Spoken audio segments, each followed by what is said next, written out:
Hi friends, இது நம்ம channel score maths. நாம இன்னைக்கு என்ன பார்க்க போறோம்னா பில்டிங் மெட்டீரியல்ஸோட நெக்ஸ்ட் கிளாஸ் தான் பார்க்க போறோம். போன கிளாஸ்ல நம்ம டிம்பர் பார்த்தோம். இந்த கிளாஸ்ல அதோட கண்டினியூவேஷனா நம்ம ஹுட் ப்ராடக்ட்ஸ் அப்புறம் அதுக்கூட ரிமைனிங்கான டேர்ம்ஸ் தான் பார்க்க போறோம். இந்த கிளாஸ் ரொம்பவே இம்பார்ட்டன்ட். ஏன்னா இதுல இருந்து நிறைய கொஸ்டின்ஸ் வந்து டிஎன்பிஎஸ்சிலும் சரி எஸ்எஸ்சிலும் சரி நிறைய எக்ஸாம்ல கேட்டுட்டு இருக்காங்க. ஸோ அதனால இந்த கிளாஸை நல்லா நோட் பண்ணிக்கோங்க. ஃபர்ஸ்ட் இப்பதான் நம்ம சேனலை பாக்குறீங்க அப்படின்னா இதுக்கு முன்னாடி போட்ட எல்லா வீடியோஸும் பாருங்க. எஸ்எஸ்சி ஜேஇ கிளாஸஸ் போயிட்டு இருக்கு. ஸோ அதையும் பார்த்து கண்டினியூ பண்ணிக்கோங்க. ஸோ அப்போ உங்களுக்கு ப்ரிப்பரேஷன்ல ரொம்பவே ஹெல்ப்ஃபுல்லா இருக்கும். சரி வாங்க இப்போ நம்ம வீடியோக்குள்ள போலாம். நம்ம வீடியோக்குள்ள போறதுக்கு முன்னாடி இந்த வீடியோல என்னென்ன பார்க்க போறோம்ன்றத ஒரு லைட்டா பார்த்துக்கலாம். ஸோ ஃபுட் ப்ராடக்ட்ஸ்ல வீணா அந்த பிளைவுட் பார்ப்போம். பெயிண்ட்ஸ்ல ஃபுல்லா ஹோலா பார்ப்போம். இந்த பெயிண்ட்ஸ் ரொம்பவே இம்பார்ட்டன்ட். இந்த base, vehicle, driers, pigment, solvent இதோட எக்ஸாம்பிள் இதை பத்தி தான் நிறைய கொஸ்டின்ஸ் வந்து நிறைய டைம் வந்திருக்கு. நெக்ஸ்ட் வார்னிஷ், டிஸ்டம்பர், அப்புறம் டிஃபெக்ட்ஸ் இன் பெயிண்ட். ஸோ இதோட நம்மளுக்கு பில்டிங் மெட்டீரியல்ஸ் முக்காவாசி முடிஞ்சிடுச்சு. ஸோ இதை பத்தியான தெளிவான எக்ஸ்பிளனேஷன் தான் இந்த கிளாஸ்ல பார்க்க போறோம்.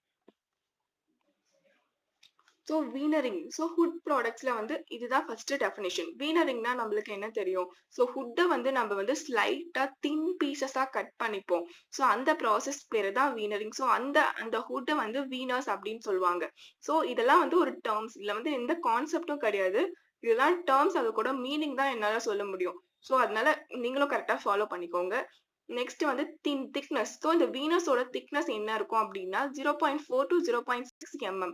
ஸோ இதுதான் வந்து இதோட திக்னஸ். ஸோ ஆனா வந்து இது 1 mm எக்ஸிட் பண்ணக்கூடாது அப்படின்னு சொல்லுவாங்க. ஸோ இதெல்லாம் இதுல இம்பார்ட்டன்டான பாயிண்ட். ஸோ வீனர்னா என்னன்னு பார்த்தோம். Next plywood. ஸோ பிளைவுடும் நம்மளுக்கு ரொம்பவே இம்பார்ட்டன்ட்.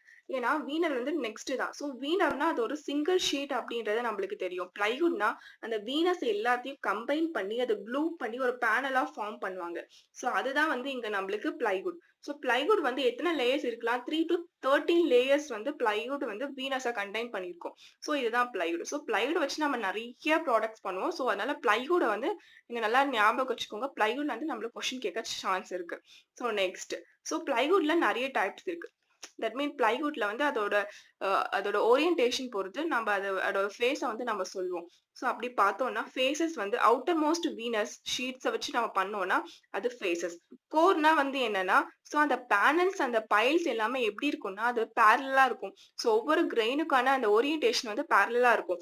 அதுவே கிராஸ் பேண்ட் அப்படின்னா அது வந்து நம்மளுக்கு பர்பண்டிகுலர். கிராஸ் பேண்ட் வந்து நம்மளுக்கு எல்லாமே பர்பண்டிகுலரா இருக்கும். So uses of plywood. So இதுதான் இம்பார்ட்டன்ட். ஸோ பிளைவுட வந்து எங்க யூஸ் பண்ணுவாங்க அப்படின்னு கேட்டு நம்மளுக்கு நிறைய ஆப்ஷன் தரலாம். ஸோ பார்த்துக்கோங்க. Partition, ceiling, doors, concrete, frame work, plywood boards, அப்புறம் லாமின் போர்ட்ஸ், அப்புறம் வந்து பிளாக் போர்ட்ஸ். ஸோ இதுதான் வந்து uses of plywood. Next topic வந்து நம்மளுக்கு பெயிண்ட். பெயிண்ட்னா நம்மளுக்கு என்னன்னு தெரியும். ஸோ இதோட டெஃபினிஷன் என்ன கொடுத்துருக்காங்க, நான் அப்படியே படிக்கிறேன், அதை கேளுங்க. Paint is any liquid or gum, composition or a fluid material that after application to a substrate in the thin layer converts into solid form. So இதுதான் இதோட டெஃபினிஷன். அது வந்து ஒரு லிக்விட் இல்லைன்னா ஒரு ஃப்ளூயிட் ஒரு கம்மா இருக்கும். ஸோ அதை ஒரு அப்ளிகேஷன் நம்ம பண்ணிட்டு நம்மளுக்கு என்ன ஆகுதுன்னா தின் லேயரா சாலிட் ஃபார்மா மாறும். அதான் நம்மளுக்கு லிக்விடா இருக்கும் போது அது வந்து சாஃப்டா இருக்கும் இல்லையா? ஸோ சாலிட் ஃபார்மா கொஞ்சமா நம்ம ஏதாவது அப்ளிகேஷன் பண்ணும் போது லாஸ்ட்ல அது காஞ்சி நம்மளுக்கு ஒரு சாலிட் லேயரா ஃபார்ம் ஆகுதுல்ல. ஸோ அதுதான் இங்க சொல்லியிருக்காங்க. ஸோ இதுதான் paint. So product metals, timbers, plaster surface from the cohesive, effective or weather, heat and moisture, etc. So இது என்ன அப்படின்னா நம்மளுக்கு தெரியும் எதுக்கு நம்ம எல்லாத்துக்கும் பெயிண்ட் அடிக்கிறோம். அது வந்து அந்த கரோசிவ் எஃபெக்டை வந்து நம்மளுக்கு அயன்ல ரெஸ்ட் பண்ணும். ஸோ நம்மளுக்கு மெட்டல்ஸை ப்ரொடக்ட் பண்ணும். இப்போ டிம்பர்னா அதுல எதுவுமே டிஃபெக்ட்ஸ் ஆகாம நம்மளுக்கு தரும். நெக்ஸ்ட் வந்து நம்மளோட வால்ல வந்து அதை பிளாஸ்டர் ஸ்மூத் சர்ஃபேஸை நம்மளுக்கு தரும். நெக்ஸ்ட் வந்து அதோட அப்பியரன்ஸையும் அது வந்து இம்ப்ரூவ் பண்ணும். ஸோ இதுதான் பெயிண்டோட பேசிக்கான பாயிண்ட்ஸ். இதுதான் நம்மளோட கொஸ்டின் ஏரியாவுக்கு வந்துட்டோம். ஸோ என்ன அப்படின்னா பேஸ். ஸோ பேஸ்னா என்னன்னு தெரியும். பெயிண்ட் பார்த்துட்டோம். ஸோ பேஸ்னா என்ன? Solid substance in a fine state of division it forms a bulk point. Reduce the shrinkage cracks formed in a drying, usually metallic oxide. So பெயிண்ட்ல நம்ம ஆட் பண்ற ஒவ்வொன்றும் தான் நம்மளுக்கு பேஸ். ஸோ பேஸ் நம்ம எது கொடுக்குறோம்னா அது ஒரு ஃபைன் ஸ்டேட்டா இருக்கும். நம்மளுக்கு லேயரை ஃபார்ம் பண்ண யூஸ் ஆகும். ஸோ அது ஒண்ணு. நெக்ஸ்ட் வந்து நம்மளுக்கு ஸ்ட்ரிங்கேஜ் கிராக்ஸ் வந்து அது வந்து ரெடியூஸ் பண்ணும். நம்ம கண்டிப்பா வந்து ஒரு ப்ராடக்ட் வந்து ட்ரையா ஆகும்போது அதோட வால்யூம் சேஞ்ச் தான் நம்ம ஸ்டிங்கேஜ் சொல்லுவோம். ஸோ இந்த பேஸ் வந்து நம்மளுக்கு ஸ்டிங்கேஜ் கிராக்ஸை ரெடியூஸ் பண்ணுது. இது வந்து மெட்டாலிக் ஆக்சைடு இது மேட் பண்ணிருக்கிறது மெட்டாலிக் ஆக்சைடு. இது எந்த மெட்டலா வேணா இருக்கலாம். ஸோ எக்ஸாம்பிள் நான் ரெட்ல எழுதியிருக்கேன். ஸோ இதுதான் நம்மளோட question area. White let, red let, next zinc oxide. So இதுதான் வந்து examples of base.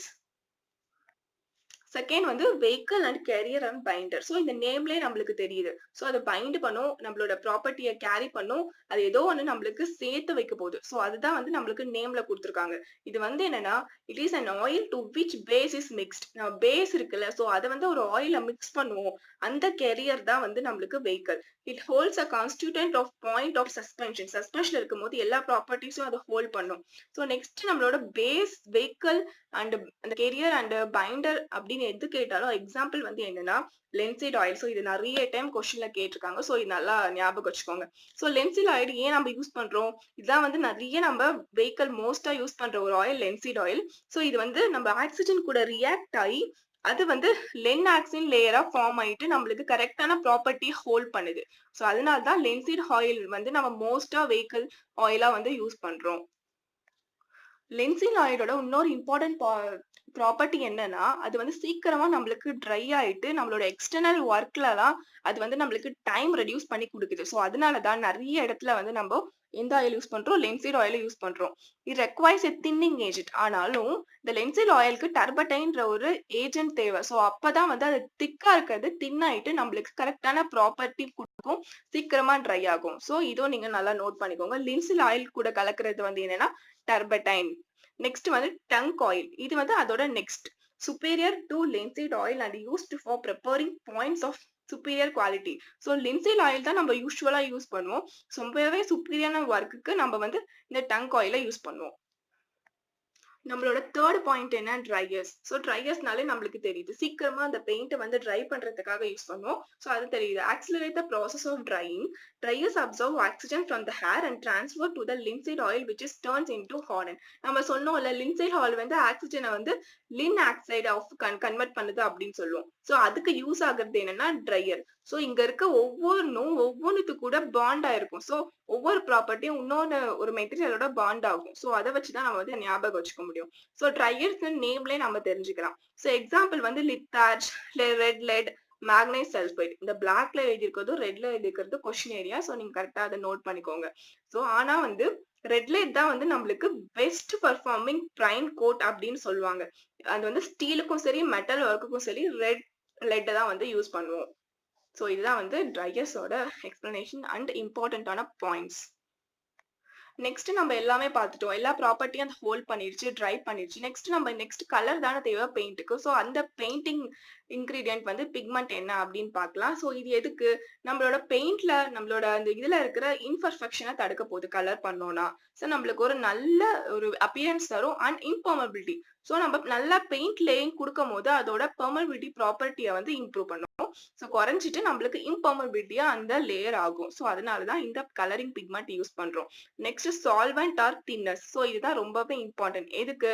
To make the paint thin to it can be easily applied on the surface. So நம்மளுக்கு நேம்லே தெரியுது, நம்ம பெயிண்ட் கூட நம்ம சால்வெண்ட்டையும் இல்லைன்னா தின்னர்ஸையும் நம்ம கலக்கும் போது பெயிண்ட் வந்து ரொம்ப தின்னாகி அதோட ப்ராப்பர்ட்டி எதுவுமே லூஸ் பண்ணாம நம்மளுக்கு ஒரு தின் சர்ஃபேஸை வந்து நம்மளுக்கு வால்லயோ நீங்க போடுற மெட்டல்லையோ நம்மளுக்கு கொடுக்கும். ஸோ தின்னா இருக்கும் போது அதுல வேற எந்த இன்பர்ஃபெக்ஷனும் இருக்காது. So helps the paint to penetrating தோ த போரஸ் சர்ஃபேஸ். இப்போ ஹுட்ல நம்ம பெயிண்ட் பண்ணும்போது இந்த தின்னஸ் போட்டோம் அப்படின்னா தான் இருக்கிற அந்த கேப், அந்த போரஸ் சர்ஃபேஸ்க்குள்ள அதை பெனட்ரேட் ஆகிட்டு எல்லாத்தையும் அது வந்து அடைக்கும். அப்படி இல்லை அப்படின்னு நம்ம தின்னஸ் யூஸ் பண்ணாம பெயிண்ட் பண்ணோம்னா உள்ள வந்து அந்த பெயிண்ட் போகாம உள்ள வந்து ஹேர் வென்டிலேஷன் ஆகிட்டு அந்த அந்த டிம்பர் வந்து சீக்கிரமா டேமேஜ் ஆயிடும். ஸோ டிம்பர்ன்றது ஹுட் தானே.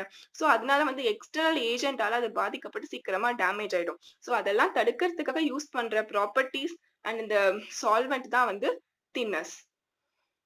ஸோ அப்போ வந்து மோஸ்ட் யூஸ்டு சால்வெண்ட் என்ன? அது கண்டிப்பா நிறைய கொஸ்டின் நீங்க தெரிஞ்சிருப்பீங்க. Spirit of turpentine. So turpentine already பார்த்தோம். அது எங்க பார்த்தோம்? லின்சைட் ஆயில்ல பார்த்தோம். ஸோ நெக்ஸ்ட் வந்து பென்சைன் அண்ட் நாப்தா. ஸோ இது வந்து எதுக்கு இதுக்கு ஒரு சப்ஸ்டியூட்டா யூஸ் பண்ணுவாங்க. மோஸ்டா இது யூஸ் பண்ணுவாங்க. So substitute of thinners or solvent அப்படி கேட்டா பென்சைன் அண்ட் நாப்தா. ஸோ இந்த 2 கொஸ்டினும் நிறைய டைம் கேட்டுட்டு இருக்காங்க. இது எல்லாமே ஒரு சிம்பிளான நோட்ஸ் தான். இது வந்து நீங்க புக்ல கூட படிச்சுக்கலாம். ஆனா வந்து டைம் இல்லாதவங்களுக்காக நான் இந்த நோட்ஸ் குடுத்துட்டு இருக்கேன். So varnish. So next paint பார்த்துட்டோம். வார்னிஷும் நம்ம கேள்விப்பட்டிருக்கோம்ல. அது என்ன? ஒரு டிரான்ஸ்பரண்டான சொல்யூஷன். நம்ம பெயிண்ட் கூட கலப்போம். இல்லன்னா வந்து பெயிண்ட் அடிக்கிறதுக்கு முன்னாடி வார்னிஷ் அடிச்சுட்டு நம்ம பெயிண்ட் அடிப்போம். ஸோ இது என்ன அப்படின்னா, டர்படைட் ஆயில், ரென்சிட் ஆயில், ஆல்கஹால் இது 3ம் சேர்ந்து ஒரு ஃபார்மேஷன் தான் நம்மளுக்கு வந்து வார்னிஷ். ஸோ இது என்ன ப்ராப்பர்ட்டி? அது வந்து கலர் இருக்கலாம், இல்லாமையும் போகலாம். ஆனா ரொம்ப டிரான்ஸ்பரண்டா தான் இருக்கும். அதுல எந்த பிக்மெண்ட்டுமே இருக்காது. ஸோ நம்ம பெயிண்டோட ப்ராப்பர்ட்டிஸ்க்கு கொஞ்சம் ஆப்போஸான ப்ராப்பர்ட்டிஸ் இருக்கும். ஆனா வந்து இது டிஃபெக்ட்ஸ் ஆஃப் டிம்பர்க்காக தான் நம்ம வார்னிஷ் அடிக்கிறோம். ஸோ வார்னிஷ் அடிச்சோம்னா, அந்த பெயிண்ட் கூட சேர்ந்து நம்மளுக்கு இன்னும் வந்து அந்த டிம்பர வந்து ப்ரொடெக்ட் பண்ணும். இப்ப வந்து வார்னிஷ்ல என்னென்ன சப்ஸ்டன்ஸ் இருக்கு அதோட எக்ஸாம்பிள் நம்மளுக்கு எக்ஸாம்ல கேட்க போறது என்னன்னா, அதோட எக்ஸாம்பிள்ஸ் அதோட டேர்ம் தான் கேட்க போறாங்க. ஸோ அத மட்டும் நம்ம பார்த்துக்கலாம். ஸோ ரெசின்ஸ் ஆர் ரெசினஸ் சப்ஸ்டன்ஸ்ல வந்து copal, lac and shellac and rosin. So rosin வந்து நம்மளுக்கு பைன் ட்ரீல இருந்து வருது. ஸோ இதுதான் வந்து இதோட எக்ஸாம்பிள் ரெசின்ஸ்க்கு. ட்ரையர்ஸ் ஆஃப் வார்னிஷும் சரி பெயிண்ட்ஸும் ஒரே மாதிரி தான் நம்மளுக்கு இருக்கும். ஸோ அதுல லித்தார்ஜ் தான் ஒயிட் காப் அதுல ரெட் காப்பர் இருந்தது. இதுல ஒயிட் லெட் காப்பர் இருக்கு. Let sulphate. ஸோ அந்த மாதிரி நீங்க டிஃபரன்ஷியேட் பண்ணி படிச்சுக்கலாம். நெக்ஸ்ட் வந்து சால்வெண்ட் ஆஃப் ரெசின். இதுல வந்து நம்ம சால்வெண்ட் ஆஃப் ரெசின் சால்வெண்ட்னா நம்ம என்ன ப்ராப்பர்ட்டி பார்த்துட்டோம். ஸோ அதே ப்ராப்பர்ட்டி தான் இங்கேயும். இப்போ வந்து நம்ம என்ன இந்த சால்வெண்ட்க்கு என்ன ரெசின் போடுவோம் அப்படின்றத பார்த்துடலாம். ஸோ இதெல்லாம் வந்து கொஸ்டின் ஏரியா. ஸோ அதனால தான் இதை மட்டும் நான் ஹைலைட் பண்ணியிருக்கேன். பாயில்டு லின்சின் ஆயில்னா அதுக்கு வந்து அம்பர் ஆர் கோபால் ரெசினை யூஸ் பண்ணுவாங்க. இதே மெத்திலேட்டட் ஸ்பிரிட் ஆஃப் வைன்னா ஸ்லே அண்ட் சிலே வந்து யூஸ் பண்ணுவாங்க. டர்படைட் அண்ட் இதுக்கு வந்து mastic gum dammar resin use பண்ணுவாங்க. இது ஹுட் நாப்தானா cheap variety of resins. So இங்க ரொம்ப இம்பார்ட்டன்ட் என்னன்னா methylated script of wine and boiled linseed oil. So இதுக்கு வந்து இது நிறைய டைம் கொஸ்டின்ல கேட்டிருக்காங்க. இனிமேல் கேட்கவும் வாய்ப்பு இருக்கு. ஸோ அதனால இதை நோட் பண்ணி வச்சுக்கோங்க. நெக்ஸ்ட் வந்து டிஸ்டெம்பர். ஸோ நம்ம பெயிண்ட் பார்த்துட்டோம், வார்னிஷ் பார்த்துட்டோம். Next distemper. டிஸ்டெம்பர்ன்றது ஒரு ஏன்ஷியன்ட் மெத்தட். ஸோ பெயிண்டிங்க்கு முன்னாடி நம்ம இருக்க சீப்பான ஒரு மெத்தட் வந்து டிஸ்டெம்பர். ஸோ இது வந்து எப்படி செஞ்சிருப்பாங்கன்னா, ஒரு வாட்டர் லிக்விடா இருக்கும், இல்ல சாக் இல்ல ஒரு பிக்மெண்ட்ல ஆட் பண்ணி ஒரு ஒரு ஏன்ஷியன்டான ஒரு மெத்தட் ஆஃப் பெயிண்டிங் தான் வந்து டிஸ்டெம்பர்ஸ் யூஸ் பண்ணிட்டு இருந்தாங்க. இது வந்து ஒவ்வொரு லேயருக்கும் நல்லா பவுண்ட் ஆகும். அனிமல் க்ளூ இல்ல அடிசிவ் குவாலிட்டி ஆஃப் ஏஷியன் அண்ட் அசின் that makes them solidified milk. So இதுதான் இது எல்லாமே சேர்ந்து தான் நம்மளுக்கு டிஸ்டெம்பர். டிஸ்டெம்பர் எதுக்கு யூஸ் பண்ணுவாங்க நம்மளுக்கு தெரியும். ஸோ கோட்டிங் தான். எல்லாமே நம்ம எந்த அளவுக்கு கோட் பண்றோமோ அந்த அளவுக்கு நம்மளுக்கு ஃபுட்டை வந்து அது ப்ரொடெக்ட் பண்ணும். ஸோ அதனால தான் டிஸ்டெம்பர் யூஸ் பண்றோம். இது எதுக்கு? Plaster surface to create a smooth surface. நம்ம பெயிண்ட் அடிக்கிறதுக்கு முன்னாடி டிஸ்டெம்பர் போட்டோம்னா அது ஆல்ரெடி ஒரு ஸ்மூத் சர்ஃபேஸா போயிட்டு நம்மளுக்கு போரஸ் லேயரா வந்து ஃபார்ம் ஆயிருக்கும். போரஸ் எல்லாத்தையும் அங்க இருக்க ஹுட்ல இருக்க போரஸ் எல்லாத்தையும் ஃபில் பண்ணிருக்கும். ஸோ பெயிண்ட் நம்ம அடிச்சோம்னா ரெண்டும் சேர்ந்து நம்மளுக்கு இன்னும் ஃபுட்டோட ப்ராப்பர்ட்டி அண்ட் குவாலிட்டியை வந்து இன்க்ரீஸ் பண்ணும். And powder or paste form நம்மளுக்கு தெரியும். நீங்க வீடு கட்டும் போதே பார்த்துருப்பீங்க. கண்டிப்பா டிஸ்டெம்பர் ஒயிட் கலரா இருக்கும். ஸோ அது வந்து பவுடர் ஃபார்ம்லயும் கிடைக்குது, நம்மளுக்கு பேஸ்ட் ஃபார்ம்லயும் கிடைக்குது. ஸோ நம்ம யூஸ் பண்றதுக்கு முன்னாடி அது கூட ஹாட் வாட்டரை மிக்ஸ் பண்ணி தான் டிஸ்டெம்பரை யூஸ் பண்ணுவாங்க. ஜஸ்ட் இதெல்லாம் வந்து நம்மளோட டேர்ம்ஸ். ஸோ தெரிஞ்சுக்கணும் அப்படின்றதுக்காக நான் சொல்லியிருக்கேன். இல்ல கேட்பாங்க அப்படின்னு இல்லை, நம்மளுக்கு ரொம்ப இம்பார்ட்டன்ட் வந்து இந்த பெயிண்டோட டேர்ம்ஸும் நெக்ஸ்ட் வந்து அந்த வார்னிஷோட டேர்ம்ஸும் அதோட எக்ஸாம்பிளா ரொம்பவே இம்பார்ட்டன்ட். லாஸ்ட் நம்ம பார்க்க போறது டிஃபெக்ட்ஸ் ஆஃப் பெயிண்டிங். ஜஸ்ட் இது என்னன்னு தெரிஞ்சுக்கலாம். ஃபேடிங்னா நம்மளுக்கு தெரியும். நம்ம சன்ரைஸ் வந்து நம்மளுக்கு பெயிண்ட்ல படும்போது அது வந்து ஏஜ் ஆகும்போது ஃபேட் ஆகும்ல, டல் ஆகும். ஸோ அது வந்து ஃபேடிங். ஃபிளேக்கிங் ஆஃப் பீலிங்னா அதுல இருக்க அந்த புவர் அடஷனால ஸோ அந்த பெயிண்ட்ல இருக்க அந்த அடஷன் குறைஞ்சிரும். ஸோ நம்மளுக்கு டே ஆக ஸோ அப்போ வந்து அது பீல் ஆயிட்டு நம்மளுக்கு ஃபிளேக்கிங் ஆகும். ஸோ அதுக்கு வந்து இது. நெக்ஸ்ட் பிளிஸ்டரிங்ன்றத கேட்டிருக்காங்க. ஸோ டைம் பிளிஸ்டரிங்ன்றது ஒரு ஒரு முக்கியமான டேர்ம். என்னன்னா அந்த பெயிண்ட்ல இருக்க அந்த வாட்டர் வேப்பர்ஸ் இருக்குல்ல அதெல்லாம் வந்து ட்ராப் ஆயிட்டு நம்மளுக்கு பெயிண்டட் சர்ஃபேஸ்ல வந்து ஒரு கோட் மாதிரி அங்கங்க போயிட்டு தங்கிடும். ஸோ அப்படி ஃபார்ம் பண்ணா அது வந்து லுக்கே வந்து நம்மளுக்கு டோட்டலா கொலாப்ஸ் பண்ணிடும். ஸோ அது ஏன் அப்படின்னா poor seasoning of timber. So டிம்பர்ல வந்து சீசன் ஒழுங்கா பண்ணாதனால அதுல இருக்க மாய்ஸ்டர் கண்டென்ட் அதே மாதிரி இருக்கும். ஸோ குறையாம இருக்கும். ஸோ அந்த மாய்ஸ்டர் கண்டென்ட் வந்து நம்ம ட்ரை ஆகும் போது வேப்பர் ஆயிட்டு நம்மளுக்கு அது ட்ராப் ஆயிடும். ஸோ அதுதான் வந்து பிளிஸ்டரிங். ஸோ ப்ளூம்லாம் என்னன்னா நம்மளோட ஹுட்ல வந்து நம்ம பெயிண்ட் அடிச்சிட்ட அப்புறம் டல் பேச்சஸா ஃபார்ம் ஆயிடும். ஸோ அது எதுக்குன்னா பேட் வென்டிலேஷன். ஸோ அது அங்க ஹேர் பார்ட்டிகல்ஸ் இருந்தாலும் அது வந்து வென்டிலேட் ஆகாம நம்மளுக்கு டல் பேச்சஸா மாற்றும். ஸோ இதுதான் வந்து என்ன ஆகும், அது என்ன ரீசன் அப்படின்றத நான் சொல்லிட்டே வரேன். தெரிஞ்சா நம்மளுக்கு போதும். ரன்னிங் அப்படின்னா நம்ம வந்து வெர்டிகலா நம்ம பெயிண்ட் அடிக்கிறோம் ஃபுட் சர்ஃபேஸ்ல. அடிக்கும்போது அது ரொம்ப திக்கா இருந்ததுன்னா வந்து அந்த பெயிண்ட் வந்து நம்மளுக்கு கீழ வழுக்கி ஓடும்ல. ஸோ கீழ வந்து அந்த சர்ஃபேஸ்ல வந்து லீக் ஆகும். ஸோ லீக் ஆயிட்டு அது அப்படியே ஹார்டன் ஆகும். ஸோ அந்த டிஃபெக்ட்ஸ் வந்து நம்ம வந்து ரன்னிங்னு சொல்லுவோம். இது விக்லிங் அப்படின்னா அது ஹரிசாண்டலா அடிக்கும்போது அந்த சப்ஸ்டன்ஸ் பெயிண்ட் வந்து ரொம்ப திக்கா இருந்ததுனாலும் நம்மளுக்கு விக்லிங் ஏற்படும். இந்த வீடியோல நம்ம டிம்பரும், ஃபுட்டு, பெயிண்ட் அது எல்லாத்தையும் கவர் பண்ணிட்டோம். நெக்ஸ்ட் வீடியோல வந்து நம்ம கொஸ்டின்ஸ் தான் பார்க்க போறோம். ஸோ பிலிம்ஸ்க்கும் சரி, மெயின்ஸ்க்கும் சரி எந்தெந்த மாரி கொஸ்டின் கேட்பாங்க, அது எப்படி ஆன்சர் எழுதணும், அத பத்தி தான் பார்க்க போறோம். கண்டிப்பா இந்த வீடியோ உங்களுக்கு யூஸ்ஃபுல்லா இருக்கும்னு நெனைக்கிறேன். இனிமேல் வர வீடியோவும் கண்டிப்பா உங்களுக்கு யூஸ்ஃபுல்லா தான் இருக்கும். ஸோ நம்ம சேனல சப்ஸ்கிரைப் பண்ணுங்க, சப்போர்ட் பண்ணுங்க. ஏதாவது டவுட் இருந்தா கேளுங்க. உங்களுக்கு எந்த மாதிரி வீடியோஸ் வேணும் அப்படின்றதும் கேளுங்க. ஏதாவது எக்ஸாம் அப்டேட் தெரிஞ்சுக்கணும்னாலும் எனக்கு மெசேஜ் பண்ணுங்க. எனக்கு தெரிஞ்ச சோர்ஸ் மூலமா நானும் தெளிவான இன்ஃபர்மேஷன உங்களுக்கு குடுக்க ட்ரை பண்றேன். சரி வாங்க நெக்ஸ்ட் வீடியோல பார்க்கலாம். Thank you.